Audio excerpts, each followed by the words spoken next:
तो आप देख रहे हैं हमारी खास पेशकश कि आखिर नेताजी का वो गुमनाम सच क्या है।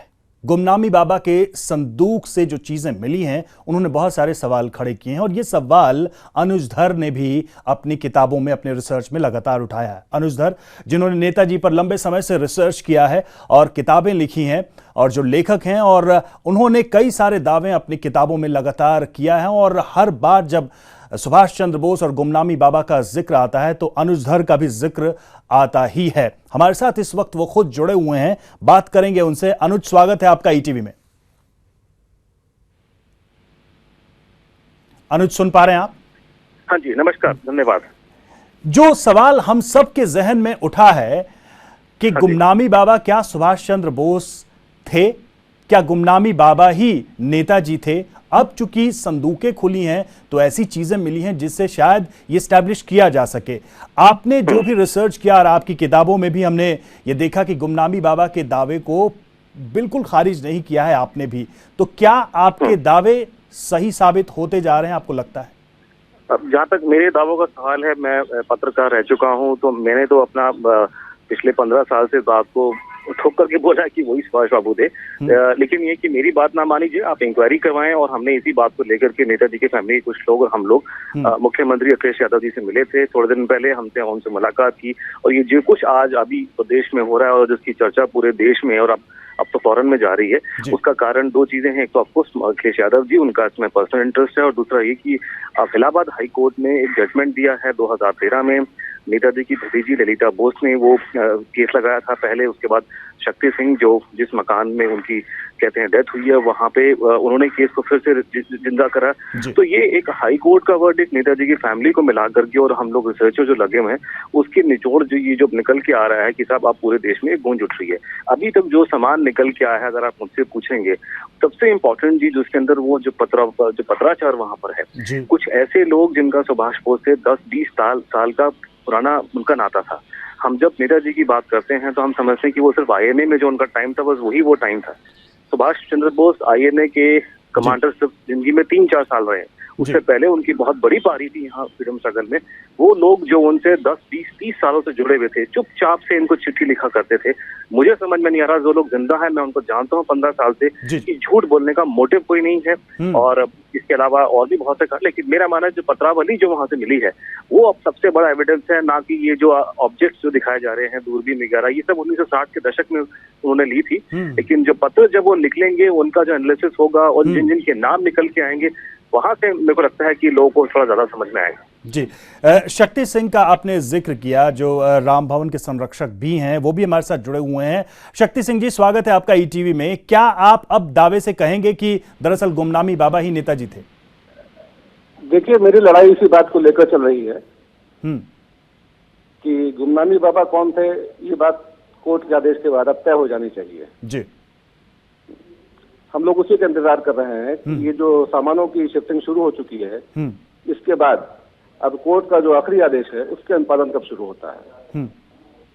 लेकिन जो चीजें मिली हैं और जिनका जिक्र हम भी कर रहे हैं अपने कार्यक्रम में, और पूरे देश की मीडिया जिन चीजों का जिक्र कर रही है, उनको अगर लिंक करने की भी कोशिश की जाए तो वो साधारण बात नहीं दिखती है। वो लेटर्स हों, चाहे बड़े लोगों का, संगठनों से जुड़े लोगों का, आज़ाद हिंद फौज से जुड़े लोगों का गुमनामी बाबा से कांटेक्ट में रहना, ये चीज़ें साधारण नहीं लगती हैं। तो आखिर दिक्कत कहाँ है? क्या मुद्दे हैं जिन्हें साबित करना रह जाएगा, या क्या और से सबूत और दूसरे प्रमाण ज़रूरी होंगे ये साबित करने में कि गुमनामी बाबा ही सुभाष चंद्र बोस थे?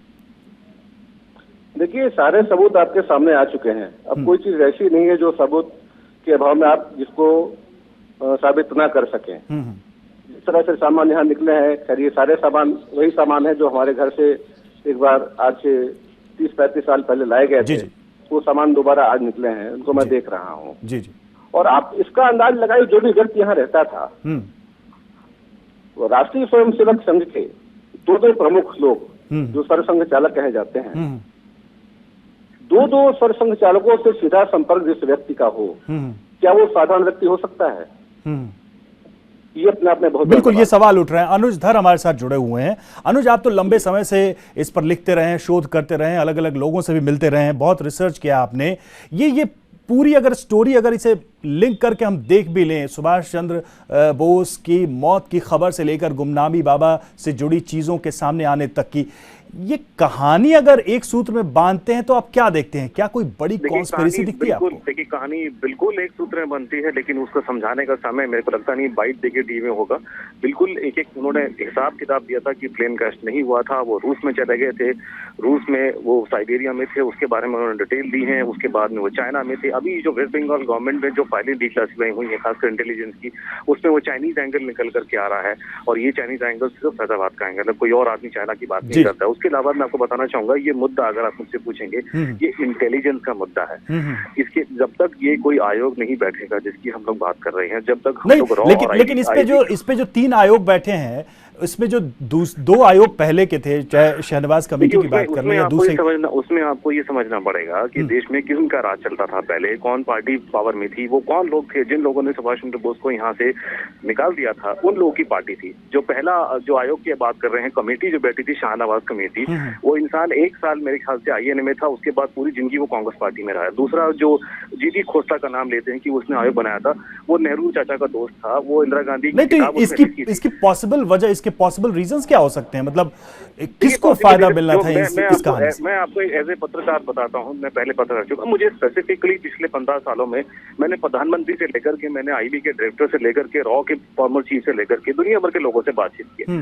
मुझे स्पेसिफिकली जो कहते हैं हम सोर्सेज इंफॉर्मेशन देते हैं, एक तो हमें सोर्स क्लियर कट दिल्ली में टॉप लेवल के लोगों से इंफॉर्मेशन मिला कि ये हिंदुस्तान का बेस्ट केप्ट सीक्रेट है, वो यहाँ पे थे, गवर्नमेंट का उनके कॉन्टेक्ट था उनके साथ में, लोग उनसे मिलने आया करते थे।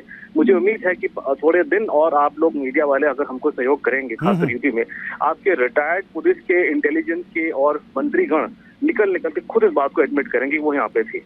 ये बात हम बहुत खुश हैं कि पहली बार इतनी जबरदस्त जो मीडिया को सपोर्ट इस इशू को निकल के आ रहा है। एक छोटी सी बात आपको बताना चाहूंगा मैं, देखिए ये साइंस की और कोर्ट कचहरी की बातें हैं। कोई भी इंसान किसी और की हैंडराइटिंग में 2 भाषाओं में 30 साल तक नहीं लिख सकता, ये साइंटिफिकली इम्पॉसिबल है।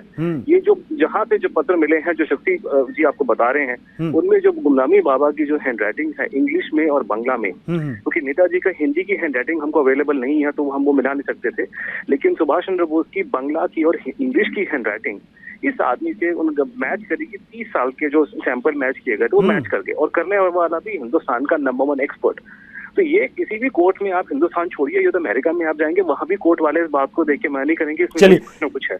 अब आयोग बनना जो है, हम चाहते हैं कि मुख्यमंत्री ने हमको बहुत प्यार से सुना, बहुत उन्होंने इंटरेस्ट दिखाया कि एक आयोग बन जाए। बिल्कुल तो अगर कुछ सच है जो छिपा है तो मीडिया की ये जिम्मेदारी बनती है कि उस सच को दिखाए, उस सच के साथ रहे, और ETV का भी यही प्रयास रहा है। शुक्रिया आपका अनुज हमसे जुड़ने के लिए, और शक्ति सिंह जी आपका भी बहुत बहुत शुक्रिया हमसे जुड़ने के लिए, हमसे बातचीत करने के लिए। तो कुल मिलाकर जो कहानी निकल रही है वो अगर सच साबित होती है तो वो चौंकाने वाली है, लेकिन अभी तक इस चीज को पूरी तरीके से साबित होना भी है। कोर्ट में, अदालतों में जो मामले चल रहे हैं उसका भी इंतजार है। दूसरी तरफ वैज्ञानिक तरीके से इन तमाम चीज़ों की, इन तमाम सबूतों की परख होनी भी बाकी है। जैसा कि अनुजधर बता रहे थे कि हैंडराइटिंग को भी मिलाकर चेक किया जाना बाकी है, ये स्टैब्लिश करने के लिए कि जो गुमनामी बाबा की राइटिंग थी क्या वो उस नेताजी की राइटिंग से बिल्कुल मैच करती है।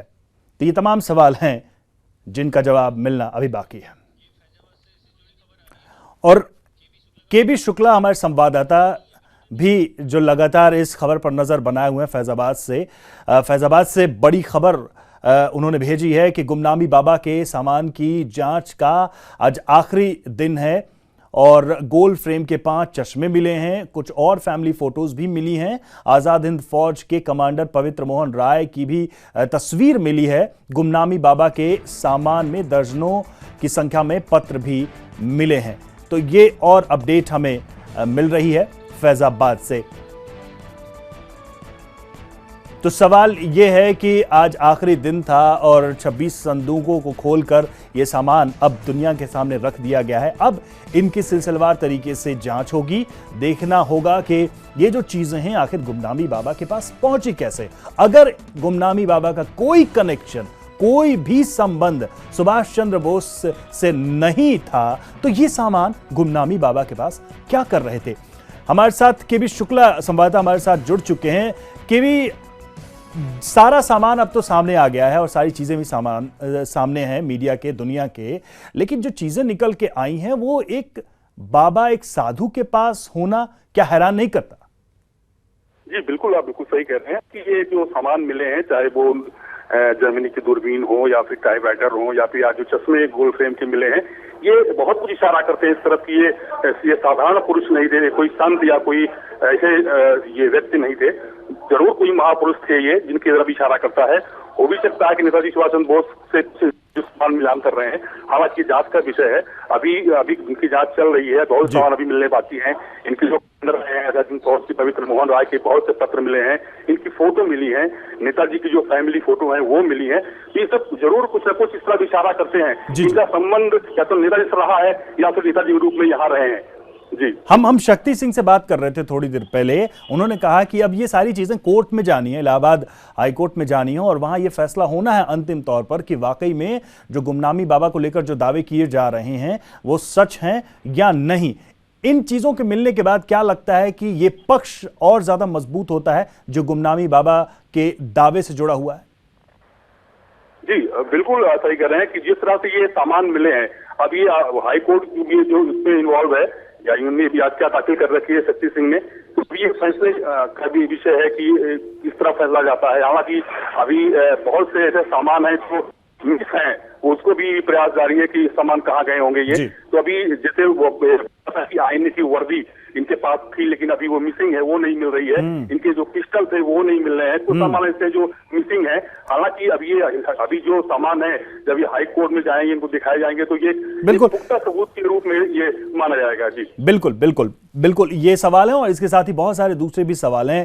फैजाबाद में गुमनामी बाबा का मिलने और वर्ल्ड वॉर के दौरान भारत की आज़ादी के ठीक पहले सुभाष चंद्र बोस के गायब होने के बीच का जो दौर था, उसकी कहानी क्या है, ये कड़ियां भी जुड़नी अभी बाकी हैं। और अगर इसका भी सच सामने आएगा तो कह सकते हैं कि इस सुभाष चंद्र बोस से जुड़ी गुमनाम कहानी, गुमनाम सच को और भी ज्यादा रोचक बनाता जाएगा।